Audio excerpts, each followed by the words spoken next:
Okay.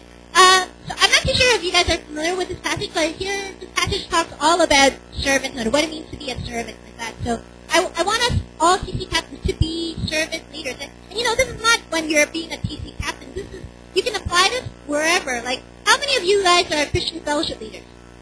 How many of you guys are leading a small Bible study or doing some sort of leading like that? Leading worship, leading. Yeah, okay, great. So all of us are in some sort of leadership position. But, what does it mean by being a servant leader? In today's terms, being a leader is you need to be the strongest, the wealthiest, the most popular to be a leader. But here Jesus breaks down all that kind of impression of being a leader, and he focuses on a servant leader is somebody who is humble, like that. So the first 4 verses, here, can I have the PCA group? One of you guys read that? Hey, great. So here I see a few points here. My first point today is we need to have a servant's heart. And, go back to the PowerPoint. So we need to have a servant's heart. And we need to be united in Christ. And can you show the heart? Can you show the heart, Janet? Yeah, we need to have a servant's heart. We need to have that unity in Christ. Everybody, I want you guys to hold up your 4 fingers. Okay? Who's seen Patch Adams before? Movie? Okay, look at your fingers. How many fingers do you see? 4, 5, the thumb. Okay. Okay. So 4 fingers. Okay. Now you see 4 fingers.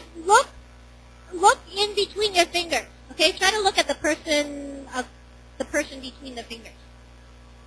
How many fingers do you have right now? How many do you see? Huh? 8. 1. There is no right answer, but it probably.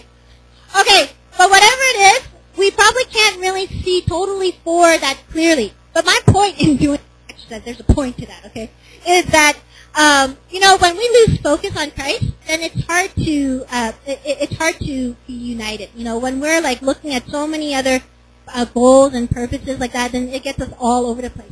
And as team captains, we need to be together, okay? At TC, we have no time to disagree. We have no time to just have different opinions and argue in front of people. And even when you're a worship leader, a Christian fellowship leader, too much is at stake because you're the role model, okay? And we need to be united in Christ, okay? So the Bible verse, like from Philippians 2, 1-4, it says we need to be united together. And the other thing that I picked up from the 4 verses that JC was reading is we need to be other-centered, okay? Instead of self-centered. When he was fumbling around on that other?